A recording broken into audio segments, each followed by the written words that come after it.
बताओ, कर्वेचर का concept clear है? कर्वेचर है क्या? थोड़ा थोड़ा थोड़ा थोड़ा क्लियर है? चलो ठीक है, मुश्किल है मतलब।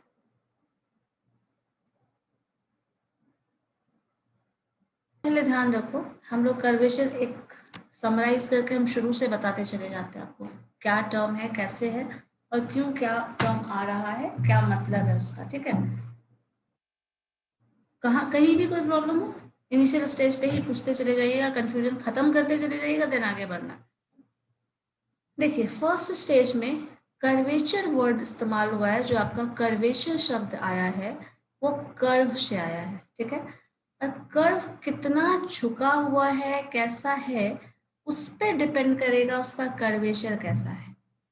देखो, अगर कर्व, इसमें मैंने एग्जांपल लेके आपको बताया भी था, जो कर्व है that is like this and मान लो इससे और भी ज्यादा कर्व हो, कुछ ऐसा कर्व हो, तो ये कर्व कितना मुड़ा हुआ है, कितना इसका झुकाव है, लाइक कैसे सर्कल बनाए तो कैसा बनेगा, इसको हम कर्वेचर बोल रहे हैं।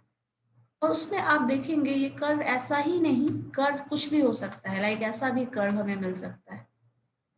अब किसी भी कर्व में किसी भी पॉइंट पे, मान लो इस पॉइंट पे, जैसे टेंजेंट पढ़ते थे ना हम लोग, वैसे ही टेंजेंट जिस तरह किसी पॉइंट पे निकलता है, कर्वेचर भी किसी पर्टिकुलर पॉइंट पे निकलता है। जैसे मान लो इस पॉइंट पे आपको कर्वेचर निकालना है, तो इस पॉइंट से क्या करना है, इस पॉइंट से सटा हुआ कोई पॉइंट लो और उस पर ऐसे कर्व बना के देखो, एक सर्कल बना लो। अब अगर इससे सर्कल जो आप बना रहे हैं वो क्या करना है, कैसे बनाना है, कि आप कोई भी पॉइंट ले सकते हैं। जैसे मान लीजिए आप ये पॉइंट भी लेंगे तो इस पॉइंट से भी सर्कल बनेगा। कहीं भी पॉइंट, ये पॉइंट लेंगे तो मान लो आप यहाँ से इससे भी सर्कल, लाइक ऐसे कुछ घुमा के बना दो। जैसे जिस पॉइंट पे लेंगे सर्कल, जैसे जिस रेट से यहाँ झुका हुआ है कर्व का वे, उसी रेट से हमेशा ऐसे ही घुमाना है, तब कर्व जो जो सर्कल बनेगा उसी से हम कर्वेचर डिसाइड करते हैं। जैसे मान लीजिए अगर हम इसकी बात करें, यहाँ से हम ऐसा कुछ डिसाइड करें तब एक सर्कल बन रहा है। लेकिन देखो, इस कर्व का जो स्ट्रक्चर हो रहा है और इस कर्व का जो स्ट्रक्चर हो रहा है वो अलग हो जा रहा है। अगर अलग हो जाएगा तो इसका जो रेट है, जिस रेट से ये घूम रहा है उस रेट से ये नहीं घूम रहा है, तो यहाँ पे कर्वेचर डिसाइड करना, डिफाइन करना नहीं पॉसिबल है। हम कर्वेचर तब डिफाइन करेंगे जब किसी पॉइंट पे आप सर्कुलेट कर रहे हो और उसी रेट से वो घूमे तब। अगर अलग रेट से घूमता है तो हम कर्वेचर डिसाइड नहीं कर सकते। तो जिस तरह, अब देखो कर्व, अगर इसी ग्राफ की बात करें, इस ग्राफ में आप यहाँ सर्कल बना रहे हो तो एक पॉइंट पे टच कर रहा है, अलग तरह का सर्कल बन रहा है। यहाँ बनाए कुछ और बन रहा है, यहाँ बनाओगे देखो कुछ और सर्कल बनेगा, किसी और तरह का सर्कल बनेगा। तो हर सर्कल का साइज देखो डिफरेंट है क्या? बताओ हाँ या ना। हर सर्कल का, यस तो मैम। टेंजेंट ठीक है, टेंजेंट के बेसिस जैसे टेंजेंट के बेसिस पे ये समझना है ना, कि जैसे हर टेंजेंट पे, इस टेंजेंट यहाँ बनाएंगे तो एक ही पॉइंट पे टच करता है, टेंजेंट यहाँ बनाएंगे तो एक ही पॉइंट पे टच करता है। तो इसी तरह जब कर्वेचर निकालते हैं ना, तो कर्वेचर भी हर पॉइंट पे बदल जाता है। जैसे इस पॉइंट पे आप अगर कर्वेचर निकालेंगे कुछ और आएगा, इस पॉइंट पे कर्वेचर निकालोगे कुछ और आएगा, क्योंकि ये कर्व अलग है। अगर कर्वेचर सब जगह इक्वल है तो मान लो वो कर्वेचर इक्वल कब होता है, जब आपका सर्कल हो तब। कोई भी सर्कल का अगर कोई दो पॉइंट लोगे ना, तो सर्कल जो बनेगा वो हमेशा ऐसा ही सर्कल बनेगा, मतलब एक ही सर्कल रिपीटेडली बनता चला जाएगा। उसी में कर्वेचर जो होता है कांस्टेंट होता है। बाकी सारे केसेस में कर्वेचर जो है वो डिफरेंट होगा कभी भी। अब देखो, इस पॉइंट पे जो सर्कल बना है वो डिफरेंट बना है, इस पॉइंट पे जो सर्कल बना है वो डिफरेंट है, इस पॉइंट पे जो सर्कल है वो भी डिफरेंट है। जितने भी पॉइंट पे आप कर्व लेंगे, अगर कर्व डिफरेंट है तो हर पॉइंट पे सर्कल अलग बनेगा। लेकिन कभी भी कर्वेचर डिफाइन करना है तो आपको क्या करना है, किसी भी कर्व का एक पॉइंट ले लो, दो पॉइंट एटलीस्ट लो, दो पॉइंट, क्योंकि हमें कर्व बनाना है ना, तो एक पॉइंट से कर्व नहीं बना पाएंगे, मतलब सर्कल हम नहीं बना पाएंगे। तो सर इस कर्व पे दो पॉइंट, जैसे मैंने ये पॉइंट और ये पॉइंट लिया था, ये पॉइंट और ये पॉइंट लिया था, तो ये 2 पॉइंट लेके हम कर्व से एक सर्कल बना दिए। अब इस सर्कल को बनाने के बाद ही कर्वेचर निकालने का तरीका सामने आता है, मतलब कर्वेचर निकालने का आगे जो प्रोसेस है वो इसी पे डिपेंड करेगा, क्योंकि हर रेट में कर्व में, हर कर्व में क्या होगा, इसका रेट जो है घूमने का अलग होगा।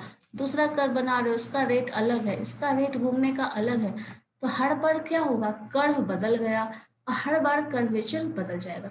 जब हर बार कर्वेचर बदल रहा है तो आपको हर पॉइंट पे कर्वेचर निकालना पड़ेगा। अगर हर नहीं बदल रहा है तो हम हर पॉइंट पे नहीं निकालेंगे, एक ही बिना बार means ma'am curvature depends upon curves ma'am. Curve पे डिपेंड करेगा, एंड कर्वेचर डिपेंड करता है कर्व पे, ये भी एक कर्व के एक पॉइंट पे मैम। हाँ, 2 पॉइंट पे, एटलीस्ट 2 पॉइंट, ठीक है, एटलीस्ट 2 पॉइंट, बिकॉज 2 पॉइंट आप लोगे ना तब ना ऐसे कर्व बनाओगे, एक ही पॉइंट पे बनाओगे तो नहीं। हाँ, लेकिन ये मानते हैं कि डिफरेंस बिटवीन दीज 2 पॉइंट्स जो होगा ना वो 0 हो जाएगा, टेंडिंग टू 0, तो एक ही पॉइंट आप कंसिडर करेंगे, ठीक है। अब देखो इसी चीज को हम लोग ग्राफिकली, मैम एक ही पॉइंट क्यों हम कंसीडर करेंगे?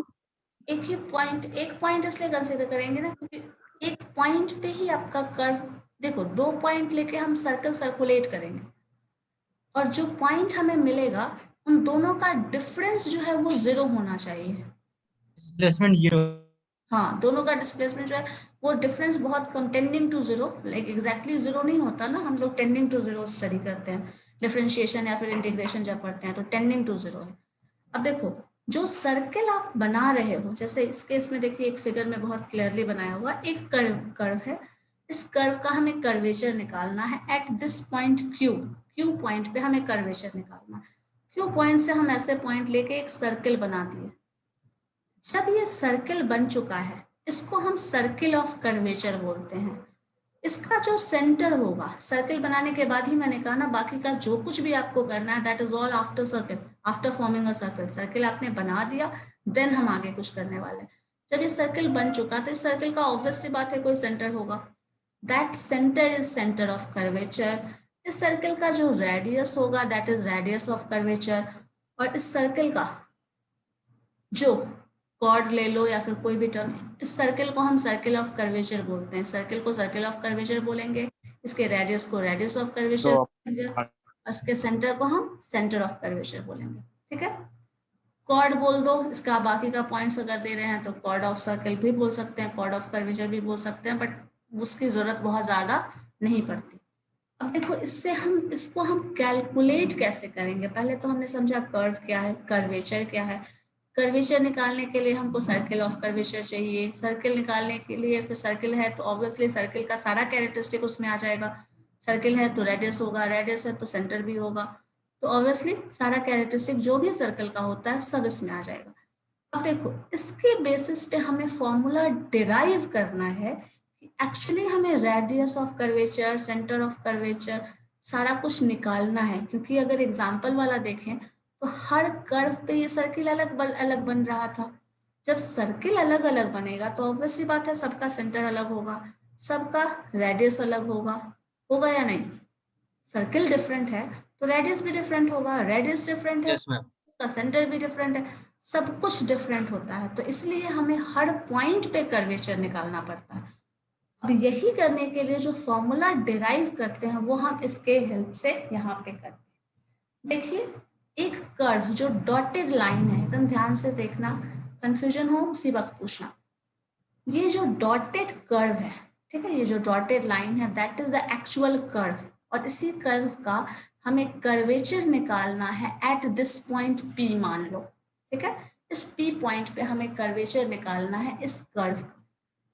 इस कर्व का कर्वेचर हमें इस पॉइंट पे निकालने के लिए क्या करते हैं, जिस पॉइंट पे कर्वेचर निकालना है सबसे पहले उस पर एक टेंजेंट ड्रॉ कर लो। सबसे पहला स्टेप, पहला स्टेप तो आपका सर्कल फॉर्म कर लो, देन टेंजेंट ड्रॉ कर लो। सर्कल फॉर्म कर लिया, इस पॉइंट से हमने ऐसे सर्कल फॉर्म कर लिया, इस P पॉइंट पे हमने एक टेंजेंट ड्रॉ कर लिया। जब टेंजेंट ड्रॉ कर रहे हैं तो उसी टेंजेंट को हम एक्स एक्सिस पे लेके चले आते हैं और एक्स एक्सिस से एंगल देख रहे हैं। क्या एंगल बन रहा है, ठीक है।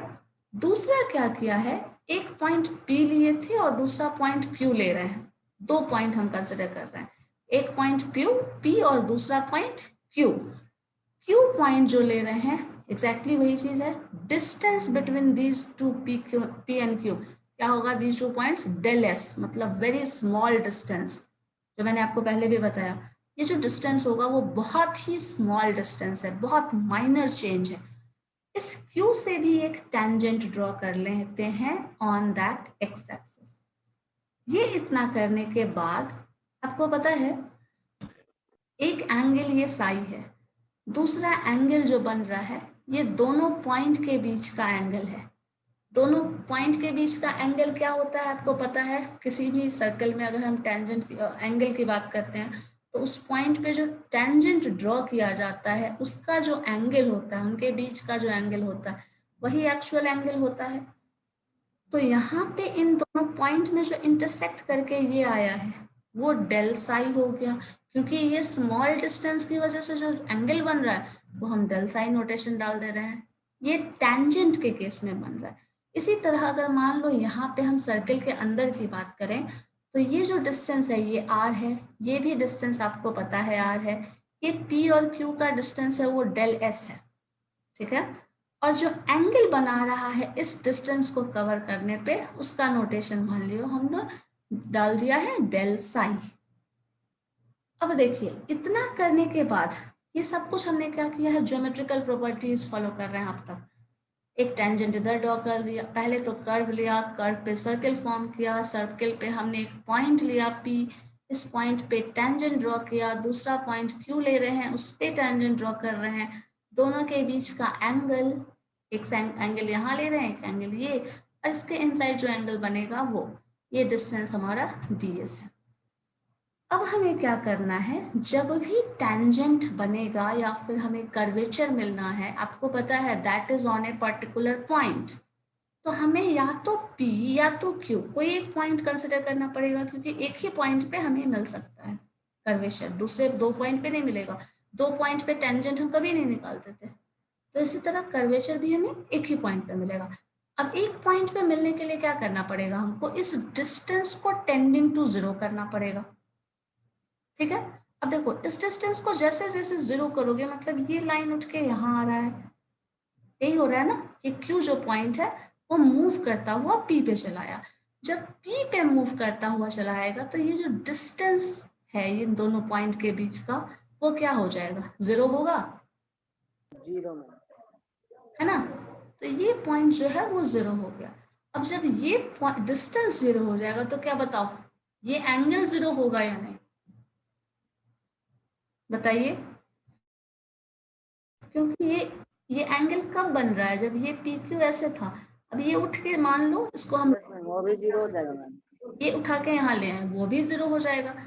अब यही चीज हमें करना है, अब इस पॉइंट पे हमें स्टडी करना है। तो देखो हमें पता है इंट्रिंसिक जो इंटरनल एंगल होता है, ये जो हमारे पास एक ट्रायंगल बना है T, D और S, इस ट्रायंगल के अकॉर्डिंग देखें तो इंटरनल एंगल ये दोनों का सम एक्सटर्नल एंगल के बराबर होता है, ये पढ़े थे कभी, yes ma'am. Sum of internal angle is equal to external angle. तो इसके हिसाब से ये जो है this term plus this term is equal to this term, और हमें जानना क्या है, हमें कोई पर्टिकुलर कौन सा पॉइंट जानना है, एंगल कौन सा कंसिडर करना है, ये डेल साई है ना, यही साई और डेल साई जो है हमारा वही स्टडी का पॉइंट है, बाकी सारा पॉइंट हमारा स्टडी का नहीं है, यही पॉइंट हमें जानना है। अब इसके लिए हम लोग कुछ कुछ टर्म्स है जो डिफाइन करते हैं। अब देखो ये जो एंगल होगा, स्ट्रेट लाइन का थोड़ा प्रॉपर्टी याद करना, ये जो स्ट्रेट लाइन, ये जो ट्रायंगल है, ये स्ट्रेट लाइन का स्लोप है, इसी पे डिपेंड करता है, आपको पता है ना, दिस स्लोप, ये जो लाइन है अगर ऐसा, इसका स्लोप ये है, ठीक है, ये स्लोप हम कंसिडर कर सकते हैं। अब देखो इस टर्म को डिफाइन डिराइव किसी फॉर्म में करें, कुछ टर्म है जो बहुत क्लियर है, जैसे जैसे क्यू पी पे आएगा तो ये एंगल 0 हो जाएगा, ये डिस्टेंस 0 हो जाएगा। अब ये डिस्टेंस 0 है तो हमें चाहिए क्या, अब सबसे पहला काम जो हमें करना होता है वो रेडियस ऑफ कर्वेचर निकालना होगा, और कुछ टर्म कर्वेचर क्या है, सेंटर ऑफ कर्वेचर क्या है, वो सारा चीज निकालना है। तो सबसे पहले मैंने क्या निकालना है, कर्वेचर। अब देखो कर्वेचर यहाँ निकालने के लिए curvature at this point, curvature at this point calculate करने के लिए आपको जो जो आप हुआ है बस उसी चीज को लिखने वाले हैं। जैसे देखिए del psi by del s, ये क्या हो रहा है, लिमिट आप ले रहे हो, मान लो limit tends to 0, del S tends to 0। ये जैसे जैसे डेल एस टेंड्स टू 0 हुआ, ये जो टर्म है ये डिस्टेंस कम हो गया, और इसी लिमिट को यूज करने के बाद जो रिजल्ट आया है वो हम बोल रहे हैं डेल साई मतलब d psi by d s, और इसी टर्म को हम बोलते हैं curvature. This is equal to kappa, kappa से डिनोट, आपका आवाज बार कट जा रहा है। आवाज कट रहा है, नेटवर्क तो है। बीच में रुक जाता है। अच्छा चलो ठीक है, ये जो है ना ये कप्पा से डिनोट कर रहे हैं, और ये हमारा कर्वेचर बताएगा। ठीक है, कर्वेचर क्या है, कर्वेचर किसी पॉइंट पे निकालना हो तो इस फॉर्मूला से निकालना है। अब साई एंगल दिया हुआ होगा, उसको डिफरेंशिएट करेंगे आप, इस तरह से हमें मिल जाएगा। ये हमें पहला स्टेप मिला है। अब देखो इसके बाद जब कर्वेचर मिल जाएगा तो दूसरा जो टर्म है वो है रेडियस ऑफ कर्वेचर। ठीक है, पहला स्टेप पे हमें क्या मिला है, कर्वेचर कैसे निकालना है। जब कर्वेचर मिल जाएगा तो फिर हमें रेडियस ऑफ कर्वेचर निकालना है, और रेडियस ऑफ कर्वेचर जो होता है वो क्या होता है, 1 बाई कप्पा, मतलब जो निकाले हो ना अभी जस्ट आप उसी का इनवर्स, और इसका नोटेशन जो होता है that is rho, rho is equal to 1 by kappa. ये है क्या, रो जो नोटेशन है that is for radius of curvature, ये नोट करते चले जाइएगा। ठीक है, radius of curvature.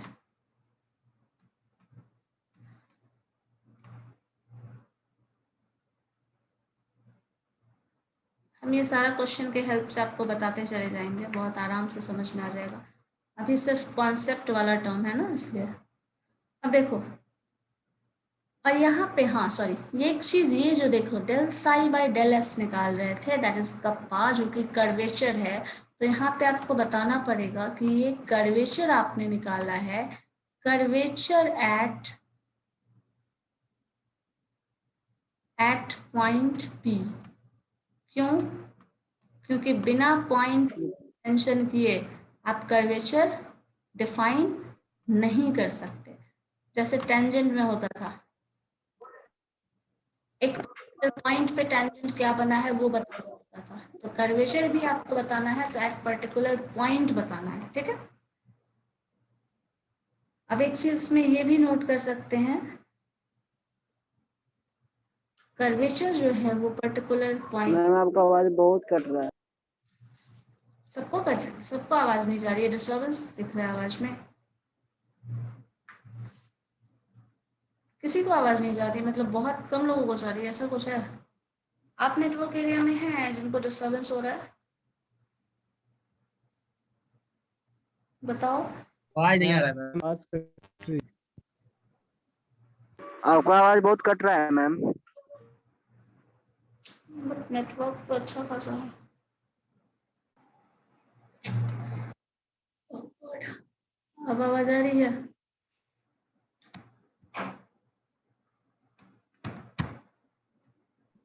Yes ma'am.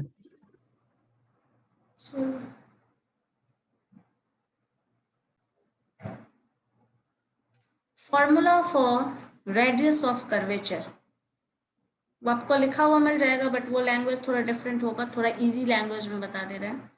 Formula for radius of curvature,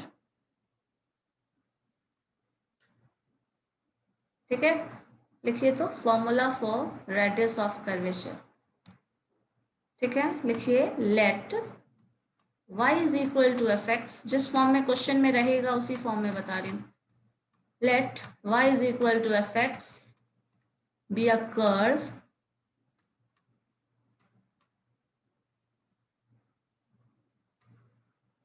and let tangent of the curve and let tangent of the curve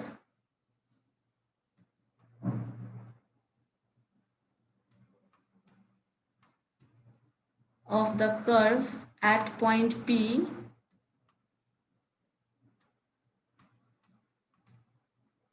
of the curve at point P at P max angle psi, जो हम लोग कर रहे थे बस उसी को लिख रहे हैं, max angle psi, जो psi एंगल बना था वहां पे, ठीक है, with x axis, max angle psi with x axis. अभी भी आवाज में डिस्टर्बेंस है? आवाज में डिस्टर्बेंस है अभी भी? मेरी आवाज आ रही है क्लियर? यस मैम आ रही है. चलो ठीक है. Then by definition of derivative dy by dx, then by definition of derivative dy by dx is equal to tan psi. देखो ये हमने पढ़ा था ना, टेंजेंट किसी पॉइंट पे निकालना होता है तो कैसे निकालते हैं, जो फंक्शन है उसका डिफरेंशिएशन, जो फंक्शन है dy by dx, ये क्या देता था, टेंजेंट देता था हमें. जो हमने टेंजेंट और नॉर्मल वाला जो टॉपिक पढ़ा था उसमें हम क्या करते थे, dy by dx ही निकालते थे ना.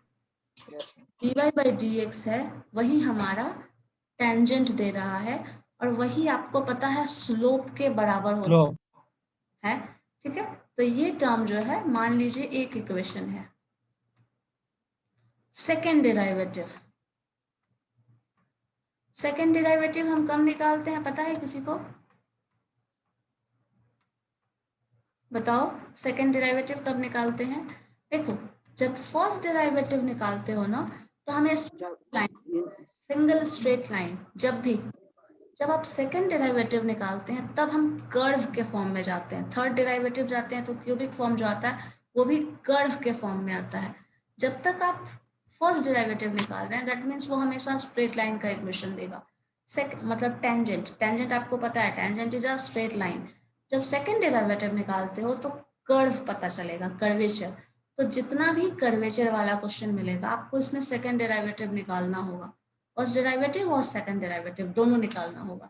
सेकंड डेरिवेटिव हम कर्व के लिए निकालते हैं, फर्स्ट डेरिवेटिव सिंगल लाइन के स्ट्रेट लाइन के लिए निकालते हैं. अब इसका डिफरेंशिएशन करो. tan का डिफरेंशिएशन क्या होता है? sec स्क्वायर साई है यहाँ इनटू dy by dx यहाँ पे करना पड़ेगा, बिकॉज देखिए आपके पास क्या टर्म है, यहाँ साई के टर्म में है, यहाँ x के रिस्पेक्ट में आप डिफरेंशिएट कर रहे हो तो यहाँ क्या हो जाएगा, dy by dx आएगा. बताइए. Yes ma'am. सो अब sec स्क्वायर x को लिख सकते हैं 1 प्लस tan स्क्वायर x. तो यहाँ पे tan स्क्वायर साई लिख ले रहे हैं. अब यहाँ पे एक टर्म हम लोग और इन्वॉल्व कर लेते हैं क्योंकि हमारे पास इंफॉर्मेशन होता नहीं है जो फॉर्म दिया हुआ है. अब देखिए यहाँ पे डी साई, हम ऐसा कर रहे हैं D psi by d S ऐसे लिख लें और यहाँ पे फिर से D S by d x कर लें. अब बताओ तो ये किया जा सकता है या नहीं? किया जा सकता है, कर सकते हैं. क्योंकि देखो क्वेश्चन में होता क्या है ना, समझने के लिए, क्योंकि क्वेश्चन जब भी देगा मैक्सिमम केसेस में आपको इस फॉर्म में देगा question y is equal to f x. ये नोट करते चले जाइए. जब भी होगा एक फंक्शन ऐसा कुछ दिया रहेगा, कभी कभी थीटा के फॉर्म में, कभी कुछ फॉर्म में, बट जनरली जो फंक्शन होता है y is equal to f x एक फंक्शन के फॉर्म में दिया रहेगा. और आपके पास जो टर्म आना है एक साई के टर्म में del psi by del s, क्योंकि डेल साई हमें चाहिए, स्लोप चाहिए, टेंजेंट चाहिए, कर्वेचर चाहिए, तो हमें डेल साई के फॉर्म में लाना पड़ेगा और वो जो कर्वेचर के बाद जो डिस्टेंस है ds वाला वो याद हो तो हमें ये टर्म लेना होगा। तो इतना हमें करना पड़ेगा, और जो हम निकालने वाले हैं dy by dx वो हमें dy by dx इस फॉर्म में मिलेगा। लेकिन ये आपको डायरेक्टली क्वेश्चन से नहीं मिल पाएगा, बहुत सारे केसेस में डायरेक्टली dy by dx के टर्म में नहीं मिल पाएगा, और हो सकता है मिल भी जाए, हो सकता है नहीं भी मिले। जब मिल जाएगा तो आप डायरेक्टली ये चीज लिख दो, नहीं मिलेगा अगर तो फिर आपको इसके फॉर्म में लिखना पड़ेगा, और वो क्वेश्चन पे क्वेश्चन टू क्वेश्चन वेरी करेगा। एग्जैक्टली ये चीज मिल जाएगा, हो सकता है नहीं मिल जाए। जैसे हमारे पास कभी कभी एक फंक्शन आपको याद होगा, हमने लिखा था u और v के टर्म में टर्म आ रहा था और हमें v x y के टर्म में रिप्रेजेंट करना था। तो हमें पहले u को du को dy से डिफरेंशिएट करके निकाल रहे थे, फिर आप दूसरा टर्म इसको निकाल रहे थे डिफरेंशिएट करके, फिर हमें रिजल्ट तक पहुंचना था। तो वैसे ही करना पड़ेगा यहाँ पे, तो ये लिखा जा सकता है। अब देखो ये लिख तो सकते हैं जो डेफिनेशन का फॉर्म है, जो हमने डिफाइन किया था अभी उसके फॉर्म में, लेकिन जब हमको सॉल्व करना होगा क्वेश्चन तो हमें हो सकता है ऐसा फॉर्म मिले, हो सकता है नहीं मिले। अब देखो ये जो टर्म है, इस टर्म को आप क्या लिख सकते हो, y1 लिख सकते हो क्या, या फिर y1 का स्क्वायर, यहाँ पे तो y1 है, यहाँ पे लिखा जा सकता है 1 + y1 का square. Yes, ma'am. tan square Sai को हम इतना लिख रहे हैं, ये D psi by d S है। तो D psi by d S अभी जस्ट हम लोगों ने सॉल्व किया था, रो आया था D S by D Sai, तो हम 1 बाई रो लिख लें इसको। और ये जो टर्म है, ये जो होता है नेक्स्ट जो टर्म है दैट इज 1 बाई 1 प्लस, ये भी बताते हैं कैसे आएगा, y1 का स्क्वायर। ये फॉर्मूला हमें मिलता है और इसी के हेल्प से हमें क्वेश्चन बनाना है। मतलब रेडियस ऑफ कर्वेचर फाइंड करने का जो फॉर्मूला है वो ये है, ये इतना टर्म। या फिर चाहो तो यहाँ पे आपको ये जो टर्म आया है दैट इज इक्वल टू इसके बराबर आया ना, चाहो तो लिख सकते हो यहाँ पे y2 है, ये भी y2 है ना, क्योंकि सेकेंड डेरिवेटिव आ रहा है, तो y2 इज इक्वल टू इतना। यहाँ से आपको रेडियस ऑफ कर्वेचर निकालना है, और रेडियस ऑफ कर्वेचर क्या है, रो। ये रो को हमने रेडियस ऑफ कर्वेचर कहा है। अब रो का फॉर्मूला क्या हो जाएगा बता सकता है कोई, ये रो इधर रखिए, इधर ले आइए, रो को अपोजिट साइड में ले आइए, बाकी सारा टर्म इधर कर लीजिए, तो क्या हो जाएगा, रो इज इक्वल टू, देखो ये जो टर्म है वही टर्म यहाँ भी है, ये पावर 1 है इसका और ये पावर हाफ है, तो 1 प्लस पावर हाफ क्या हो जाएगा, 3/2 पावर कर दें, 3/2 हो जाएगा मैम। हाँ, तो y1 का स्क्वायर ये, और इस टर्म का हमने पावर कर दिया 3/2 डिवाइडेड बाय, नीचे क्या है y2 का y2, सिंपली y2 लिख दें यहाँ पे। ये फॉर्मूला है हमारे पास रेडियस ऑफ कर्वेचर का, ठीक है। ds by dx 1 ds by dx का फॉर्मूला ये आ रहा है, रिस्पेक्ट में डिफरेंशिएट कर रहे हैं तो जैसे ये कुछ ऐसा है ना, इसका मतलब देखो ये जो कर्वेचर आपने कर्व पढ़ा था, वापस से रुको 1 मिनट, कर्व पे हम आ जाए तो देखिए इस कर्व पे देखिए तो क्या है, dx y is equal to f x, जो है ये पूरा फंक्शन है, ये पूरा कर्व वाला एफ एक्स एक फंक्शन है। अब उसको आप डिफरेंशिएट कर रहे हैं इस पर्टिकुलर पॉइंट के टर्म में, तो वो क्या देता है, dy बाई dx देता है या नहीं।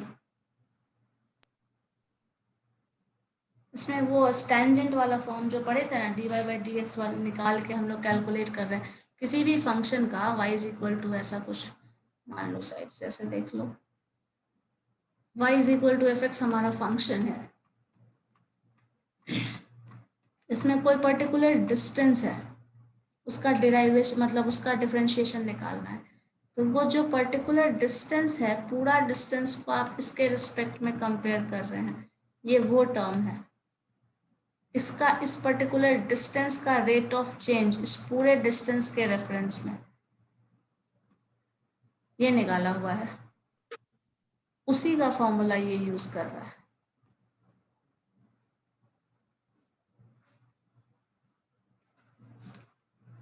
ठीक है, तो उसी टर्म को हम यहाँ डिराइव करके लाए। देखो इसी चीज को अगर हम लोग एक क्वेश्चन के फॉर्म में पहले कर लेते हैं, पहले एक बार देख लो कैसे आया है।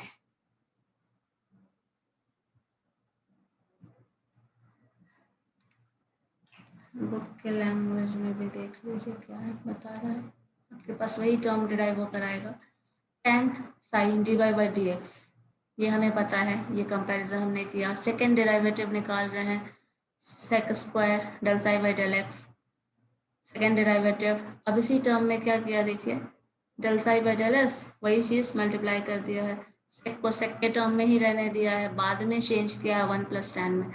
अब चाहो ऐसे रखो या फिर ऐसे रखो, एक ही बात। अब देखो यहाँ से जब कर रहे हो तो sec square psi as it is, del psi by del s को 1/ρ और ds by dx को 1/cos के फॉर्म में भी लिखा है। 1/cos के फॉर्म में जैसे ds by dx, देख लो एक चीज, sec क्यूब, डिस्टेंस वाला टर्म आपने याद है या नहीं मुझे, s टर्म क्या है बताओ, s डिस्टेंस, तो पॉइंट जो लिए उसका डिस्टेंस है मैम। हाँ y जो डिस्टेंस लिया हम उसका डिस्टेंस है। देखो tan साई जो होता है ना, एक मिनट ये भी देख लो, tan साई जो होता है वो होता है dy/dx। ठीक है, अगर हम tan को ब्रेक कर लें तो हम क्या लिखेंगे, sin psi by cos Sai. ठीक है, sin psi by cos Sai. अब देखो इस केस में क्या कर रहे हैं, dy/ds डिफ्रेंशिएट कर ले रहे हैं x s के रिस्पेक्ट में। मान लो हम इसे dy/ds के रिस्पेक्ट में डिफ्रेंशिएट कर लें, चलो उल्टा कर देंगे बाद में। इसी तरह यहाँ पे हम dx/ds के, सॉरी x है, dx को हम ds के रिस्पेक्ट में डिफ्रेंशिएट ऐसे हम कर सकते हैं, ds के रिस्पेक्ट में। अब देखो इसी चीज का उल्टा कर दो तो आपके पास क्या है, जो टर्म है वो देखो आपके पास उधर लिखा हुआ था ds/dx, ये लिखा हुआ था ना, बताओ ये लिखा हुआ था ना जिसको आप रिप्लेस कर रहे थे। तो इसी टर्म का जस्ट उल्टा, अब बताओ इसी को 1/, कर दिया हमने तो इधर भी 1/cos साई कर लेते हैं। जब इधर हम 1/cos साई करेंगे तो क्या हो जाएगा, sec साई हो जाएगा, बताओ। दोनों फंक्शन dy/dx को हम s के रिस्पेक्ट में डिफरेंशिएट कर लेते हैं। ये हम कर सकते हैं कभी भी, किसी भी फॉर्म को, अगर किसी पर्टिकुलर टर्म में इस फॉर्म में दिया हुआ है, अगर मान लो हमको इस फॉर्म में इंफॉर्मेशन दिया है, किसी भी फॉर्म में हम ट्रांसफॉर्म करके निकाल सकते हैं। दोनों को हम डिफरेंशिएट करें, जैसे ये कुछ वैसा है ना कि किसी भी नंबर को किसी एक नंबर से आप डिवाइड कर दें ऊपर नीचे, उसी तरह रेट चेंज इसमें भी कर दिया, इसमें भी कर दिया। तो ये चीज लिख सकते हैं ना, sine psi by cos psi, tan को हम साइन कॉस लिख सकते हैं। अब इसी को dx/ds कर रहे हैं, अब इसी का जस्ट इनवर्स ले लें, 1 by समथिंग ले लें, तो क्या हो जाएगा 1/cos साई, और 1/cos साई को क्या लिख सकते हैं, sec साई। इसी चीज को यहाँ लिखा गया है, जो कि आपको इसीलिए मैंने उधर नोट करने के लिए कहा था कि वो आपके लिए ज्यादा आसान हो जाएगा इसके कंपैरिजन में। देखो अब 1/ρ cos साई, 1/ρ sec क्यूब कर दिया, this is equal to this. अब sec क्यूब को ब्रेक कर दिया है 1 + tan के फॉर्म में, 1 + tan स्क्वायर, या फिर इसी को लिख सकते हैं 1 + tan स्क्वायर का पावर 3/2, तो ये भी लिख सकते हैं। अब इसी चीज को बस अरेंज रीअरेंज करके फॉर्मूला आपका वही आया है, dy/dx को हमने y1 लिखा था, डेल स्क्वायर जो d² y है, dx² हमने इसको y2 लिखा था, एग्जैक्टली यही फॉर्मूला आ रहा है। अब इसी फॉर्मूला पे हम लोग एक सिंपल क्वेश्चन देखते हैं एक सर्कल का, उसके बेसिस पे करके देख लेते हैं, उसके बाद हम लोग आगे का फॉर्म पढ़ेंगे। ठीक है, क्या भी जो भी आ रहा है, सिंपल एक एग्जाम्पल ले लेते हैं, उसके बाद करेंगे। ठीक है, चलो लिखो तो एक क्वेश्चन। क्वेश्चन देखो, सॉल्व करने से उससे ज्यादा समझ में आएगा। Find, prove that the curvature of a circle is constant. Prove that the curvature of a circle is constant. ठीक है, x square plus Y square is equal to a square, ये हमारा सर्किल का इक्वेशन है। और आपको prove करना है जो सर्किल है उसका कर्वेचर जो है ईच पॉइंट पे चेंज नहीं हो रहा है, मतलब कांस्टेंट है। ये 1/a वाला जो भी टर्म आएगा कांस्टेंट है, बदल नहीं रहा है। ऐसे हमने क्या पढ़ा था, कर्वेचर जो है हर पॉइंट पे बदलता है, लेकिन मैंने ये एग्जांपल आपको बताया था कि सर्किल और सिर्फ सर्किल ही ऐसा कर्व होगा और कर्वेचर बनाता है जो हर पॉइंट पे फिक्स रहता है, चेंज नहीं होता। तो इसी चीज को हमें प्रूफ करना है। तो अगर इसको हम सॉल्व करने वाले हैं तो सबसे पहले हमें क्या निकालना होगा, dy बाई डी एक्स। तो पहले तो इसको डिफरेंशिएट करो, जब इसको डिफरेंशिएट करोगे फर्स्ट इक्वेशन को तो क्या मिलेगा, 2x, इधर आ जाओ 2y into dy by d x, ये मिलेगा हमें। और अगर इधर डिफरेंशिएट करें that is equal to 0, because right hand side में हमारे पास कांस्टेंट है, तो ये डिफरेंशिएशन 0। यहाँ से 2 कॉमन लेके हटा सकते हैं, अगर नहीं भी हटाएंगे तो हमें dy बाई डी एक्स चाहिए, बिकॉज आपने पढ़ा था ना रेडियस ऑफ कर्वेचर जो होता है वो हमें निकालना है, वो dy by d x del square y by term निकालते हैं तभी हमें मिलेगा। यहाँ से dy बाई डी एक्स का वैल्यू निकालो, जब dy बाई डी एक्स का वैल्यू आप निकालोगे तो क्या मिलेगा, ये जो -2x है वो उधर चला गया, प्लस है इधर तो माइनस। अब इधर से ये जो है मल्टीप्लिकेशन में है तो डिवीजन में आ जाएगा, तो -2y, sorry this is plus ना, ये तो प्लस है, तो ये मिलेगा आपको, दिस इज 2 कैंसिल, बचा क्या -x/y, ये हमें क्या मिला है dy बाई डी एक्स। ठीक है, क्लियर है? ये बताओ, कर्वेचर निकाल, Yes, ma'am. Radius of curvature निकाल रहे हैं, कर्वेचर निकालेंगे, पहले कर्वेचर ही निकाल रहे हैं फिर रेडियस ऑफ कर्वेचर भी निकालेंगे और प्रूफ करना है। अब ये हमें मिला, सेकंड डेरिवेटिव निकालोगे, जब सेकंड डेरिवेटिव निकालोगे तो आपको पता है कैसे निकलता है, u बाई वी का फॉर्म यहाँ मिल गया हमें। अब u बाई वी के फॉर्म पे ब्रेक करो इसको, जब u बाई वी के फॉर्म पे ब्रेक करोगे तो नीचे डिनोमिनेटर में तो y स्क्वायर ही आना है, v square, v into D you, तो v क्या है हमारे पास y, du क्या है, x का डिफरेंशिएशन क्या होगा -1, बोलिए होगा, तो आप Yes, ma'am. -1 लिख दीजिए। इसी तरह plus sign, sorry negative sign आता है ना u माइनस बी में, दूसरा टर्म हम लिखेंगे -x, ठीक है, -x इंटू y का डिफरेंशिएशन, y का डिफरेंशिएशन क्या होता है dy बाई डी एक्स। ठीक है, इतना कर लिया। अब ये करने के बाद देखो यहाँ बचता है -y, इधर यहाँ माइनस है -xy, तो माइनस माइनस क्या हो जाएगा प्लस, और x into D by d x बोल रहा है। अब मुझे बताओ ये x into D by d x बोल रहा है, तो पहले तो डी बाई डी एक्स, आप ऐसा कर लो इस चीज को हटा दो, डी बाई डी एक्स का वैल्यू हम यहाँ रख सकते हैं क्या, ये जो वैल्यू आया है इसको इससे रिप्लेस किया, Yes, ma'am. बस वही पुट कर लेते हैं, तो यहाँ हो जाएगा -x/y,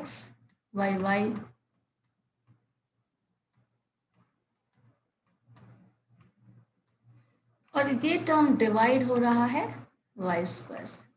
अब देखो इसको अगर सॉल्व करोगे तो देखो ये y यहाँ पे इस y से मल्टीप्लाई हो सकता है, y इंटू y स्क्वायर हो जाएगा -y स्क्वायर, और ये x into x -x square, तो हम यहाँ लिख सकते हैं, इधर हम y2 कर देते हैं, इतना लंबा चौड़ा टर्म लिखने की जरूरत तो है नहीं, दिस इज -y स्क्वायर, बोलो लिखा जा सकता है। इसी तरह यहाँ पे जो आएगा that is -x square divided by y square, बोलो IQ. अच्छा ये y नीचे आ जाएगा तो y क्यूब हो जाएगा। चलिए ये भी कर लिया एक ही स्टेप में। अब देखिए यहाँ पे जब ये टर्म आ रहे हैं माइनस कॉमन ले लें, कर सकते हैं माइनस कॉमन, जब माइनस कॉमन लोगे तो देखो क्या हो रहा है, x square plus Y square आ जा रहा है, और X square plus Y square का वैल्यू आपको यहाँ से पता है दिस टर्म, और यहाँ से आपका वाई क्यूब इधर आ गया। तो आप लिख सकते हो this is equal to minus times the sum of this term is A square, तो ए स्क्वायर लिख लो डिवाइडेड बाय वाई क्यूब। ठीक है, कोई डाउट है यहाँ तक? No ma'am. अब हम क्या करने वाले हैं, इसको हमें रेडियस ऑफ कर्वेचर के फॉर्मूला पे रख देना है, जहाँ की रो का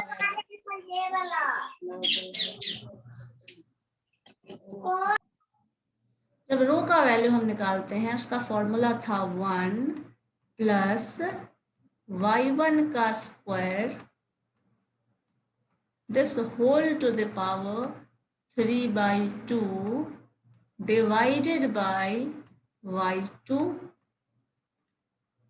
ठीक है, अब सारा वैल्यू रखो, रो का वैल्यू, इसका वैल्यू अगर हम सॉल्व करें तो हमें मिल रहा है 1 प्लस साइन y1 का स्क्वायर, सो y1 का स्क्वायर हमारे पास ये है, तो ये हो जाएगा एक्स स्क्वायर, माइनस है बट स्क्वायर है तो हम डायरेक्टली लिख दे रहे हैं पॉजिटिव वाला portion, x square minus y, x square divided by Y square, square करना है तो पहले ही कर दे रहे हैं, इसका पावर 3/2 है, और ये डिवाइड हो रहा है इस टर्म से, that means a square minus a square by y cube से। ठीक है, अब यहाँ पे देखिएगा ये भी मल्टीप्लाई हो जाएगा, तो टर्म आएगा फिर से आपको वापस से ऊपर x square plus Y square, ये तो अंदर वाला पोर्शन जो है ये हमारा इंटरनल पोर्शन आ गया, इसका पावर 3/2 है, चलो ये भी कर लेंगे बाद में, और यहाँ पे आपको डिवीजन में आ रहा है ए स्क्वायर मतलब माइनस ए का स्क्वायर, माइनस साइन भी दे देते हैं यहाँ पे वाई क्यूब। अब देखो जब ये सॉल्व करोगे आप तो ऊपर भी ए टर्म आएगा, ठीक है, x square plus Y square is equal to a square होता है। मैम वाई स्क्वायर का y square x square plus Y square what time y square होगा ना मैम? अच्छा हाँ यहाँ पे हुए y square, sorry this term is y square also. ठीक है, अब ये टर्म आ गया तो यहाँ पे A square by Y square to the power ये, तो यहाँ से इन शॉर्ट मिलने वाला क्या है, ए का पावर क्यूब और वाई का पावर क्यूब ऊपर न्यूमरेटर में बचेगा, और डिनोमिनेटर में जब आओगे तो यहाँ माइनस ए का स्क्वायर बच रहा है और वाई का क्यूब बच रहा है, तो वाई क्यूब कैंसिल और A cube, sorry this is A square ना, दिस इज ए स्क्वायर, तो आपके पास बचेगा क्या, एक ए टर्म एक्स्ट्रा बच जा रहा है या नहीं, तो बचा क्या है हमारे पास, जो ए रो माइनस जाएगा ना मैम? माइनस ए स्क्वायर है माइनस, तो हाँ माइनस रहेगा तो माइनस ए आ जाएगा,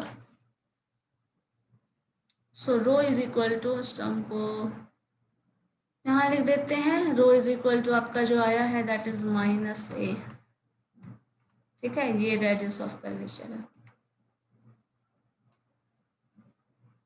अब कर्वेचर पूछ रहा है पहले तो, अब रो इज इक्वल टू देखो यहाँ कांस्टेंट टर्म दिख गया, जब कांस्टेंट दिख गया तो आपको पहले निकालना क्या था वो देखिए कर्वेचर, क्योंकि कर्वेचर कांस्टेंट है ये प्रूफ करना है तभी वो सर्किल बनेगा, तो कर्वेचर प्रूफ करने के लिए क्या करना पड़ेगा, हमें 1/रो निकालना पड़ेगा। 1/रो इज इक्वल टू क्या होता है, कप्पा, कर्वेचर डिफाइन करता है, और ये जो होगा दैट इज 1/-a, और आपको पता है 1/-a या a जो टर्म है दैट इज अ कांस्टेंट, तो हम यहाँ इन शॉर्ट उस रिजल्ट पे आ गए जो बताता है कि कर्वेचर जो है वो कांस्टेंट है। अगर कर्वेचर कांस्टेंट नहीं होता ना तो यहाँ पे a का वैल्यू नहीं आता, कुछ x और y के टर्म में भी कुछ वैल्यू आता, बट यहाँ हमें x और y के टर्म में कोई वैल्यू नहीं मिल रहा, मतलब दैट इज अ कांस्टेंट।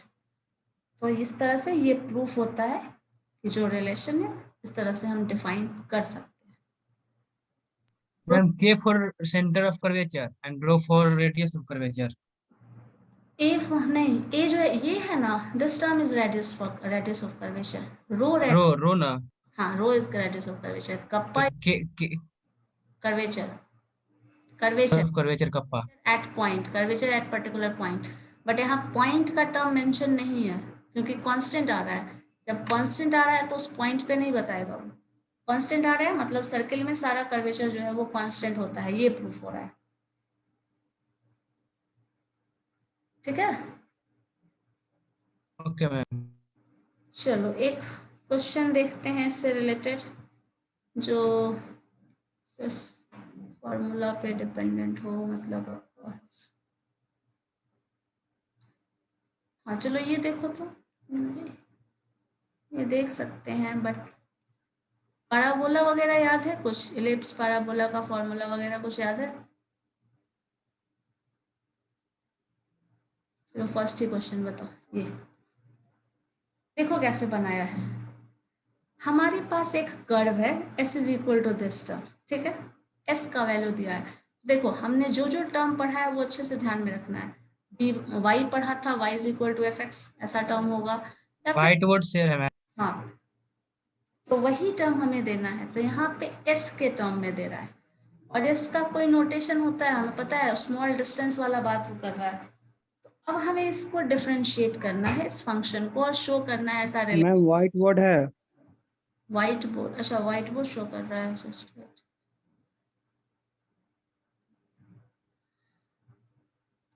देखो ये है हमारे पास एक एग्जाम्पल, ठीक है। हम इस एग्जाम्पल को देखते हैं क्या किया।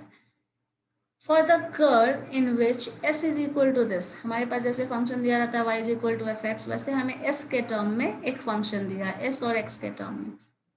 s जो टर्म नोटेशन दिया है वो, और x के टर्म में। अब हम इसको सॉल्व करेंगे और ये रिलेशन शो करना है। पहले हमारे पास जो टर्म है शो करना है वो तो बाद में करेंगे, पहले कर्व, कर्वेचर, रेडियस की बात कर रहा है तो पहले हम डिफरेंशिएट करके जो रिलेशन आता है वो निकालते हैं। तो अब देखो इस टर्म को जब डिफरेंशिएट करोगे ds बाई डी एक्स के रिस्पेक्ट में डिफरेंशिएट कर रहे हैं इस टर्म को। c is a constant, e to the power x का differentiation e to the power x into उस वेरिएबल के साथ जो टर्म एसोसिएटेड है 1 बाई c, वो डिफरेंशिएट करके इतना है। अब देखो ये जो टर्म है वो फिर से s आ जा रहा है क्या? जो टर्म था वही है, यस मैम। c लिख दे रहे हैं। जब s बाई c लिख देंगे तो हम ये टर्म हमें मिल गया। अब देखो ds बाई डी एक्स जो है वो क्या देता है? sec x। sec x कैसे मैंने बताया था, tan साई को ब्रेक कर दिया, cos में, साइन में, tan में, वापस से ये वाला जो था Yes ma'am. dy by d x करके, ठीक है। तो उस तरह से ये sec वाला टर्म आ रहा है। तो sec psi is equal to s by C, तो s is equal to C into sec लिख सकते हैं। और आपको पता है अब इस टर्म को हमें दोबारा से डिफरेंशिएट करना पड़ेगा ds बाई, हाँ क्योंकि हमें ds बाई डी साई चाहिए। ds बाई डी एक्स के टर्म में इंफॉर्मेशन था इसलिए हम इसको सॉल्व करके दूसरे फॉर्म में ला रहे हैं। लेकिन हमको चाहिए क्या? ds बाई डी साई, यही देता है। ds बाई डी साई क्या देता था, याद करो। D psi by d S क्या देता था? D psi by kappa. हाँ, तो कप्पा, या फिर अगर उसका उल्टा कर देते थे तो क्या मिलता था? Radius of curvature. रो। हाँ रो। तो ds बाई डी साई, चूंकि रो हमें चाहिए तो हम इसको डिफरेंशिएट करेंगे। अब इसको डिफरेंशिएट करेंगे तो u इंटू ये, सॉरी u इंटू बी क्या, सिंपली c टर्म है c और sec साई का differentiation sec psi into tan psi, that is equal to c into sec। tan को फिर से कन्वर्ट कर दिया sec में, sec square psi minus 1 under root. अब ये टर्म चूंकि हम लोगों को, हमने ऐसा क्यों किया है? क्योंकि हमें जो रिलेशन लाना है वो s के टर्म में है और s का जो फॉर्म है वो sec के फॉर्म में है, इसलिए हम इसको s के फॉर्म में, sec के फॉर्म में कन्वर्ट कर रहे हैं। तो sec square psi minus 1, sec square Sai आपको पता है, sec स्क्वायर साई मतलब इसका स्क्वायर, तो s square by c square minus 1, s square by c square square के टर्म में है। अब यहाँ चाहो तो इस चीज को sec square minus C square by c square करोगे, इधर s बाहर है आपका, सिंपली डिफाइन कर दो और ये जो निकल रहा था वो रो था। तो इस सी को इधर ले आया, C rho is equal to S, S square minus C square, इस फॉर्म में सॉल्व करके ला दिया। मतलब ये जो प्रूफ करना था देखो, प्रूफ हो गया। बस यही टर्म लाना था। ठीक है,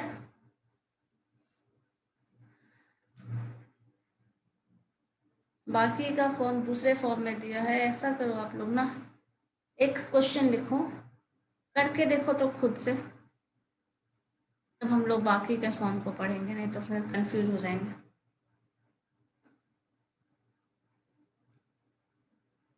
क्योंकि बाकी पैरामीट्रिक के फॉर्म में है और दूसरे फॉर्म में भी हो सकता है।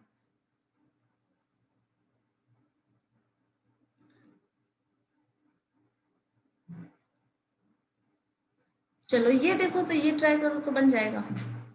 Prove that 1 rho square is equal to del square X D S square का whole square del square Y del square Y by. ये प्रूफ करना है।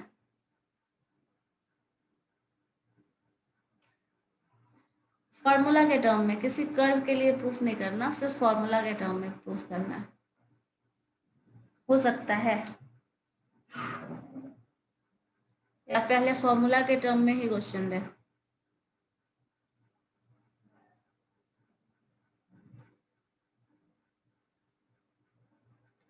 बताओ, हो जाएगा वो?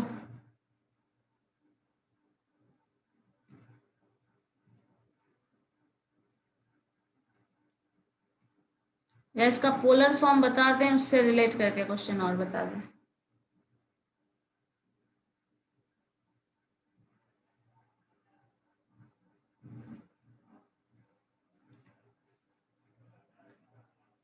बोलिए कुछ।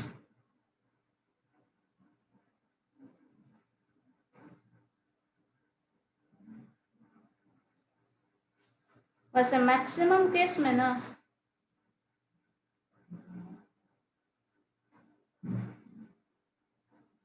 थीटा के फॉर्म में ही इंफॉर्मेशन दिया रहेगा, क्योंकि आपको जो लाना है, जो कैलकुलेट करना है, कर्व का बात करता है, एंगल का बात करता है, डिफरेंशिएशन, तो मतलब थीटा टर्म इन्वॉल्व रहेगा ही मैक्सिमम केसेस में। कुछ ऐसे केसेस भी होंगे जिसमें नहीं है, बट मैक्सिमम केसेस में रहेगा। एक क्वेश्चन ट्राई करो तुम लोग पहले, उसके बाद बनाना इसमें, ठीक है? लिखिए तो,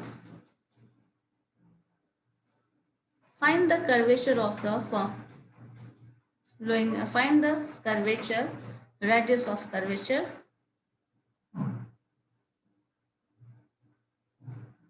for the following data.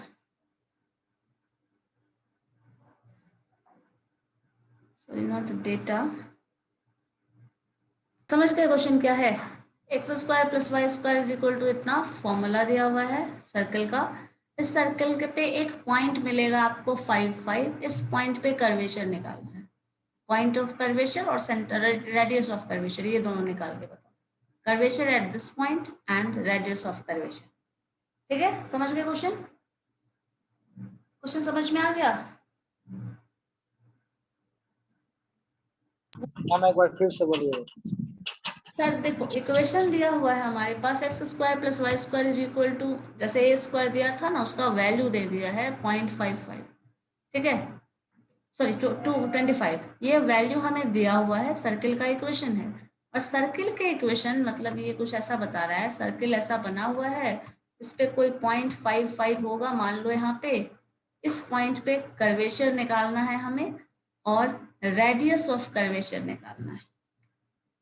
जो सॉल्व कर रहे हैं सॉल्व करके निकालना है। ठीक है, जिस मेथड से आप निकाले हो वैसे ही निकालना है, बस रिजल्ट जो आएगा वो क्या आएगा वो बताना है। ठीक है, करके देखिए तो।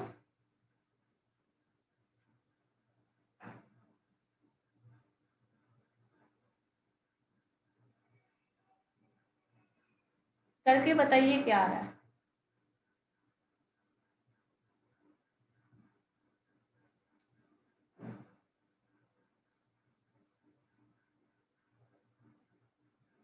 करके देखिए होता है या नहीं हो रहा है। तो एक एग्जांपल हम और पैराबोला से रिलेटेड बता देते हैं फिर। जैसे बनाए थे वैसे ही नहीं बनेगा। हाँ हाँ, सब वैसे ही बनना है, बस पॉइंट अपना वैल्यू दे देना है, जो वैल्यू होगा उसका।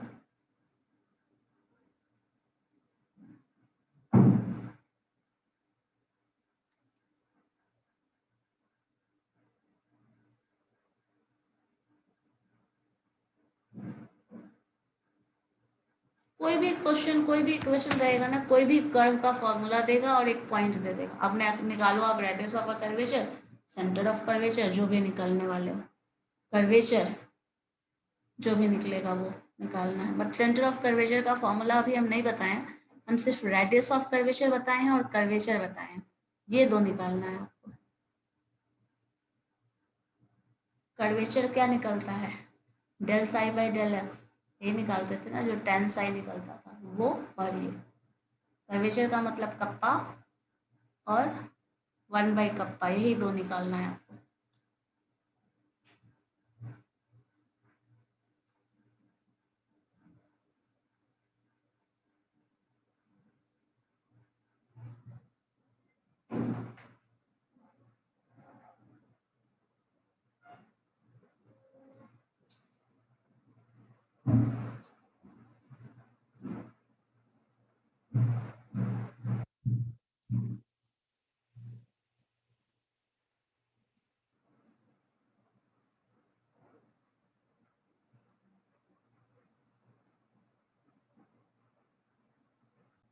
ठीक है, हमारे पास, चलो क्वेश्चन लिख लीजिएगा। Find the equation, find the centre of curvature at, find the centre of curvature, sorry not center of curvature, find curvature and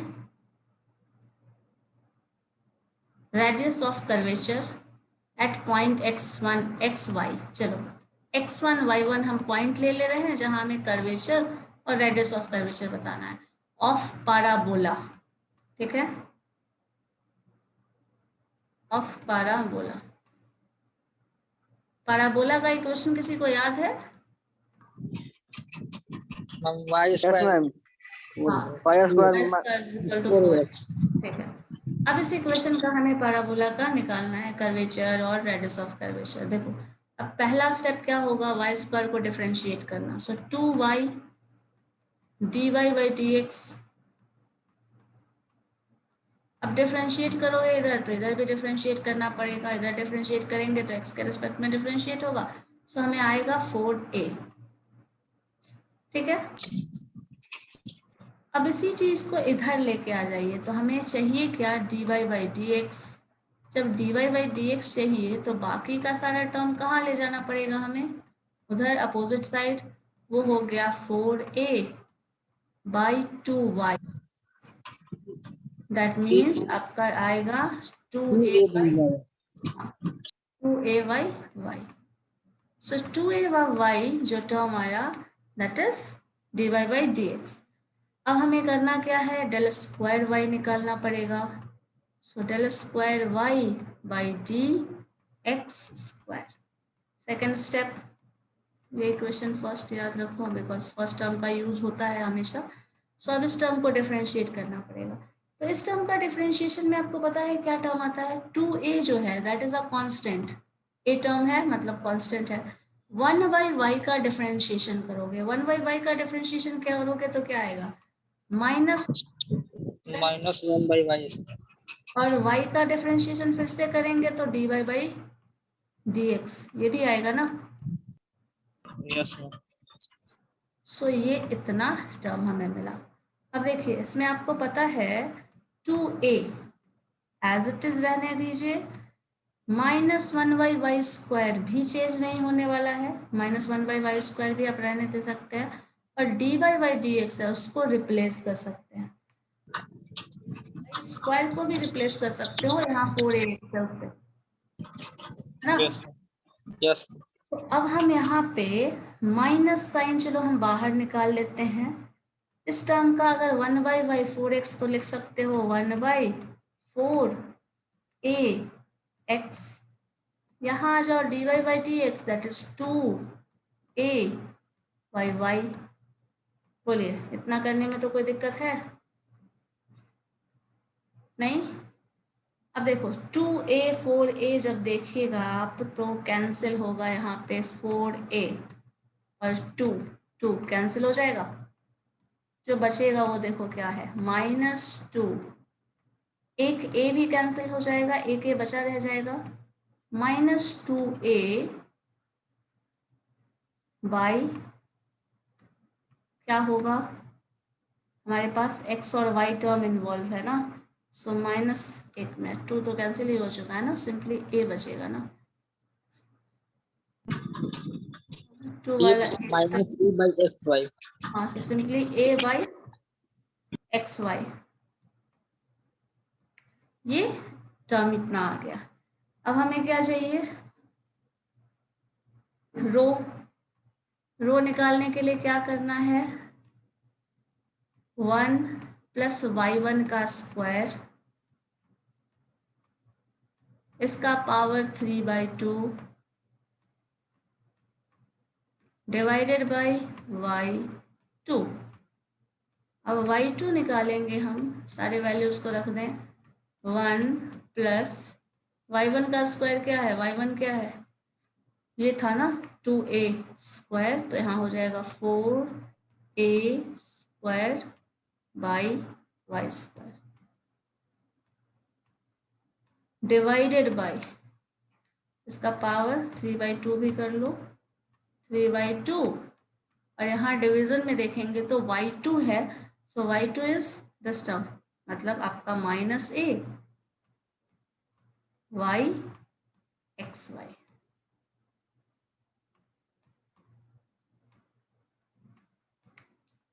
ठीक है, इतने तक में कोई प्रॉब्लम है बताइए?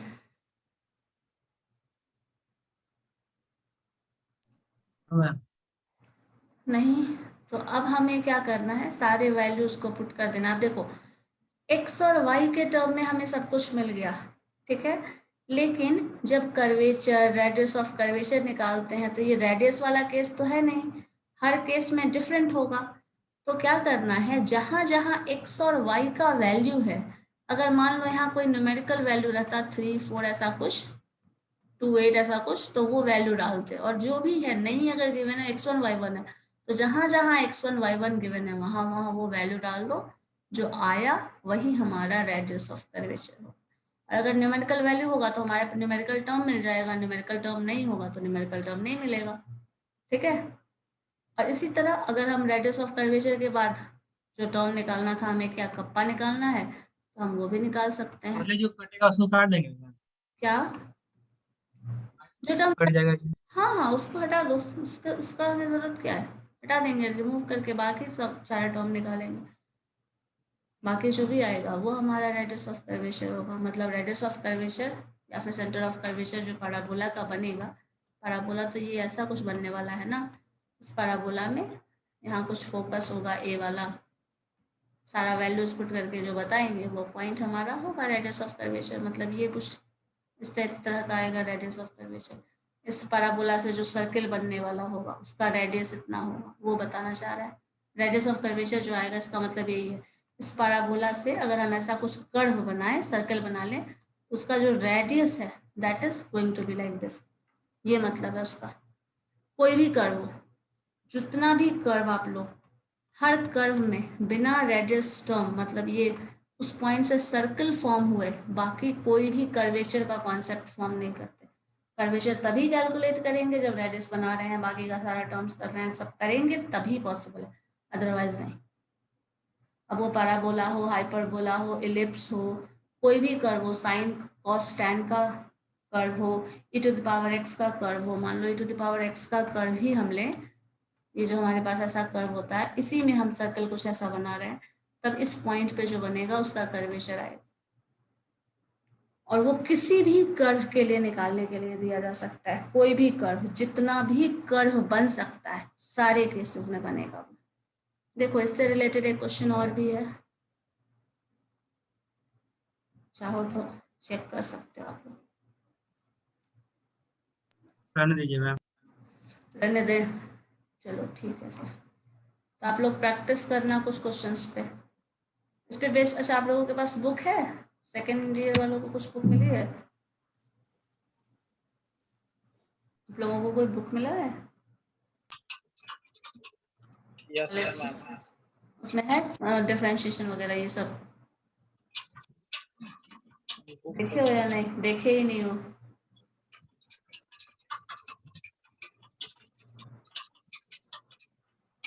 अगर है तो देख लीजिएगा, ठीक है, उससे रिलेटेड। नहीं है तो भी मुझे बता दीजिएगा, कोई भी CR मैसेज कर लेना।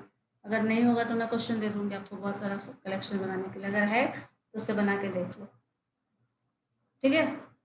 नहीं है तो फिर बनाना, क्योंकि ऐसे कर्वेचर वगैरह एसिम्प्टोट से क्वेश्चंस आया है प्रीवियस ईयर का, देखोगे तो एसिम्प्टोट से कर्वेचर से आया है तो एसिम्प्टोट से भी मतलब मिल जाएगा, एसिम्प्टोट से आया है तो कर्वेचर से भी पूछा जा सकता है। ये दोनों एक ही जैसा क्वेश्चन होता है कहीं ना कहीं,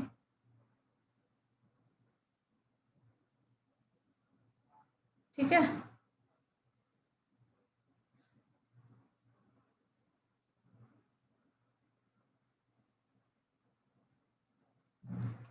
चलो ठीक है, फिर हम लोग नेक्स्ट से ही करते हैं।